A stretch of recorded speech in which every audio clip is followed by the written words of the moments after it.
বৃক্ষরোপণে সাজাই দেশ, সবার আগে বাংলাদেশ, এই প্রতিপাদ্যকে সামনে রেখে পিরোজপুরে বৃক্ষরোপণ অভিযান ও বৃক্ষ মেলার শুভ উদ্বোধন করা হয়েছে। বিস্তারিত থাকছে মোহাম্মদ নাসির উদ্দিনের প্রতিবেদনে।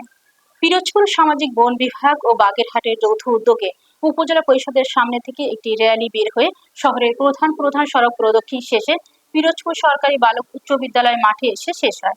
সেখানে আনুষ্ঠানিকভাবে বৃক্ষরোপণের মাধ্যমে কর্মসূচির উদ্বোধন করা হয়। জেলা প্রশাসক আবু সাইদের সভাপতিত্বে অনুষ্ঠানে স্বাগত বক্তব্য দেন বন কর্মকর্তা মোহাম্মদ শাহিন কবির। বিশেষ অতিথি হিসেবে বক্তব্য দেন পিরোজপুর 1 আসনের সংসদ সদস্য মাসুদ সাইদি, সংরক্ষিত নারী আসনের সংসদ সদস্য সুলতানাত জেসমিন জুই, পুলিশ সুপার মোহাম্মদ মঞ্জুর আহমেদ সিদ্দিকী, জেলা বিএনপির আহ্বায়ক নজরুল ইসলাম খান, সদস্য সচিব Saidul Islam Kismat, Pirojpur chamber of commerce and ইন্ডাস্ট্রির সভাপতি গাজী ওয়াহিদুজ্জামান লাভলু এবং জেলা জামায়াতের সহকারী সেক্রেটারি মাওলানা আব্দুর রাজ্জাক। এছাড়াও বিভিন্ন রাজনৈতিক দলের নেতৃবৃন্দ অনুষ্ঠানে বক্তব্য দেন।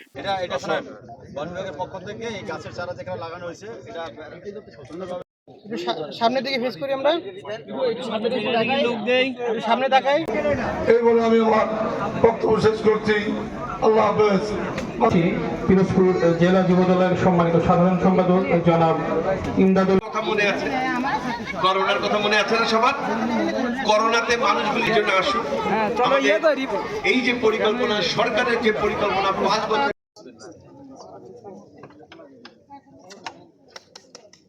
এখানে আল্লাহ রাসূল সাল্লাল্লাহু আলাইহি ওয়াসাল্লাম বলেছেন, যদি তুমি নিশ্চিতভাবে জেনে নাও যে কিয়ামত সংঘটিত হচ্ছে আর তোমার হাতে একটি গাছের চারা আছে, তবুও তুমি গাছের চারাটি রোপণ করে ফেলো। এটা মুসনাদে আহমদের একটি হাদিস। আরেকটি হাদিস আছে আল্লাহ রাসূল সাল্লাল্লাহু আলাইহি ওয়াসাল্লামের, তিনি বলছেন, যদি কেউ একটি গাছ রোপণ করে অথবা কোনো ফলজ গাছ কিংবা কোনো ধান পান, যেগুলি খাবার দাবারের, ওগুলি যদি কেউ রোপণ করে এবং সেখান থেকে যদি কোনো পথচারী অথবা পাখিও সেই ফল ভক্ষণ করে, তাহলে সেটি তার জন্য একটি সাদাকা। যে সাদাকা মানে হলো এখান থেকে যে ওই যে উপকার ভোগী কিয়ামত পর্যন্ত, যতদিন পর্যন্ত এই উপকারটা তিনি ভোগ করবেন, তার আমলনামায় সওয়াব যেতে থাকবে। আমরা বন কেটে উজাড় করেছি, জঙ্গল কেটে উজাড় করেছি, আমরা নির্বিচারে গাছ নিধন করেছি, যার কারণে বিভিন্ন প্রাকৃতিক দুর্যোগ, বিশেষ করে খরা, এখন কোনো সিজনাল ইম্প্যাক্ট নাই, খরা, জলোচ্ছ্বাস, বজ্রপাত। আগে বৃষ্টির সময় কৃষকরা খেতে কাজ করত, আর এখন কৃষকরা খেতে কাজ করতে ভয় পাচ্ছে। কেন? এই যে বজ্রপাতের কারণে অনেক কৃষক মারা যাচ্ছে। গাছের গুরুত্ব, গাছ লাগাতে হবে।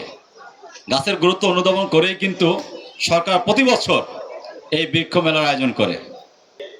আমরা পরিবেশের ভারসাম্য রক্ষা করতে চাই, যে প্রাকৃতিক দুর্যোগ থেকে রক্ষা পেতে চাই, যদি গ্রিন এবং ক্লিন বাংলাদেশে চিন্তা করতে চাই, সুস্থ সবলভাবে বাঁচতে চাই,